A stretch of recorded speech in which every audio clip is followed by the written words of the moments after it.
Hello everyone, my name is Joaquin Cornejo. Like I said before, as I mentioned, I'm very happy to share with you the last work that's about automate generation of MITC shells in CodeAster in collaboration with my colleagues here and developed at EDF already.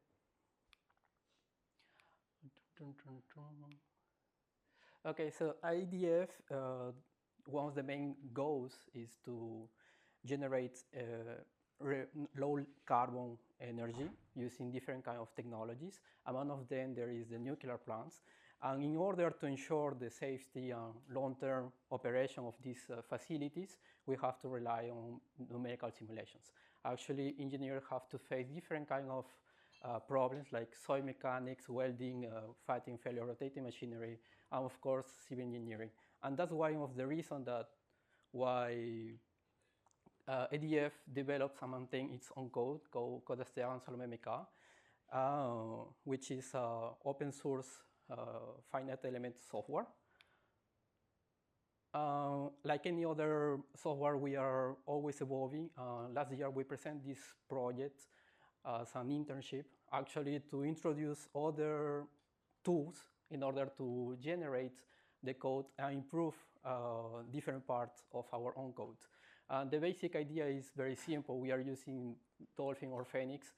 We start with a variational formulation, and then we can generate the code. Actually, this part is the easy way. This is the easy part because we are using the tutorials from the internet. What comes after is the difficult part because many of the different steps are done by hand. Actually, we have to wrap all these kernels that was generated by FEniCS into our own infrastructure using different wrappers. We have to register the new element. We have to connect to the physics, maybe to do some consistency checks. But we are working on maybe automating these steps.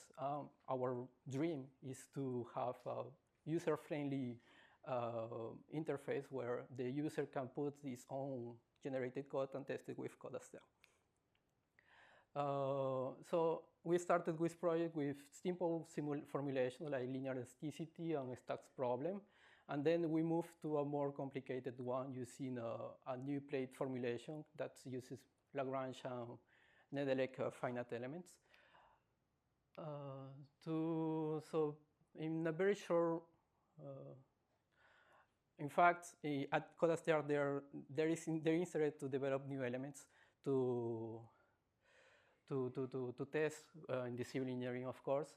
For example, there is the elements that uses the Kirchhoff law theory that is well adapted for thin shells, but and also can use nonlinear materials. But for different reasons, we have to test another kind of approaches. For example, in the last our work is MITC approach. The basic idea is that besides the standard kinematic fields like displacement and rotation, we are implementing the other fields like the interpolation, like gamma, that is an interpolation of the shear strain, and the other one is that the Lagrange multiplier P that will put together all the other different all the other fields in this nice formulation. What is interesting here is that these gamma and P are not nodal fields, but instead they are defined on the edges, actually on the skeleton of the mesh. And that is a problem in CodeAster because we are not, we don't support natively Nedelec functions. Well, I will not go into the details, but in fact, from the code generated in FEniCS, we can recover this matrix that has this kind of structure, and we can simplify using a short complement. That means that we can compute only get at the end the nodal fields, and then we can put all the information into the global matrix. Of course, there are some compatibility issues because FEniCS and CodeAster are not necessarily ordering the number in the nodes. And also, for example, we are not using the same way that for the variables. So that means that in our code, before and after calling the different kernels, we have to do some permutations to adapt to our code. So now I would like to share some results that we got.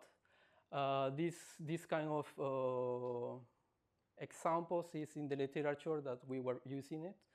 The idea is that in our last release of CodeAster, we included this test comparing for a thick and thin plate. And we have this nice problem because there are an already known solution to this problem. Well, in this case, DCDR, and we compare this new formulation that we call plat MITC to the other ones that already exist in our code, DST and DKT. And we can run different analyses. The most common one is to evaluate the evolution of the error in function of the total number of degrees of freedom. On the left, there is the result for example, in the case of very thin plates. We can see that all the modelizations converge at the same rate. Maybe DST and DKT, they are overlapping and they are using less number of degrees of freedom, but that is expected because these kind of elements, they interpolated the rotations using linear elements. Also, so that is a normal result. On the other hand, if you are using, in the case for a thick plate, there is the elements DKT, for example, that these properties diverge. So, because they are not supposed to work with this kind of problem. So there are other tests that we run for our formulation. We, for example, we plot the same analysis. In this case, we are verifying the vertical displacement in order degrees of freedom. And we also run the evolution of the error function of this degree of freedom. In this case, we also try to compare it with twisted geometries. What is very maybe nice information is that for lower elements, this new formulation, plug MITC, is less stiffer than the DST and DKT. So I just like to finish my talk talking about that. We are implementing these new projects in CodeAster that uses operate different engines to generate our code, the different parts of the code. And that opens the door for more complex problems like nonlinear dynamic and multiphysics simulations. We all recently read a paper about how to include nonlinear formulations using external operators. We also like to enhance our current method. Okay, thank you very much for your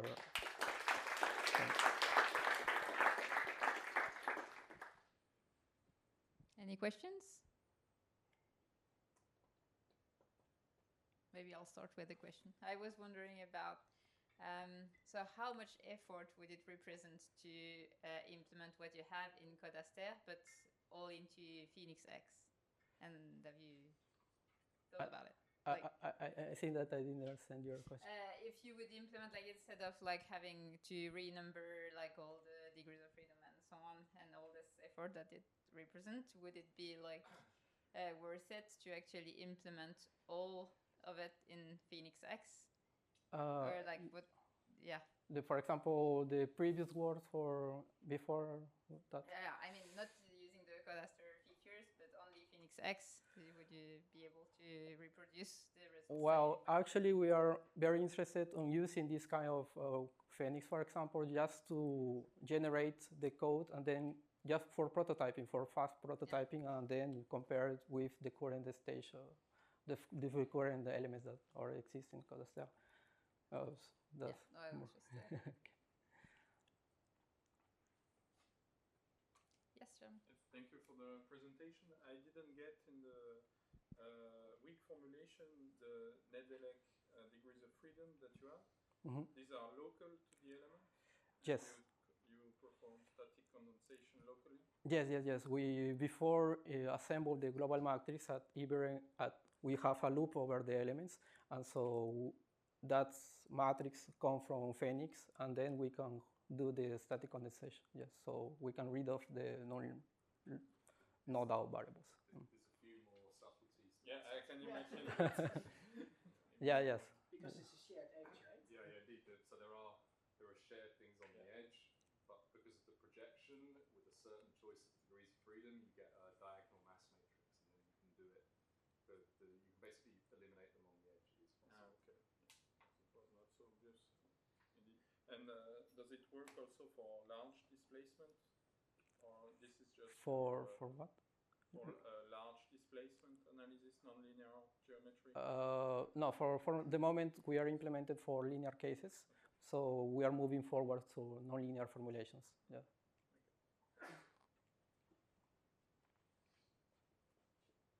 I think we can thank Joaquin again. Thank you very much.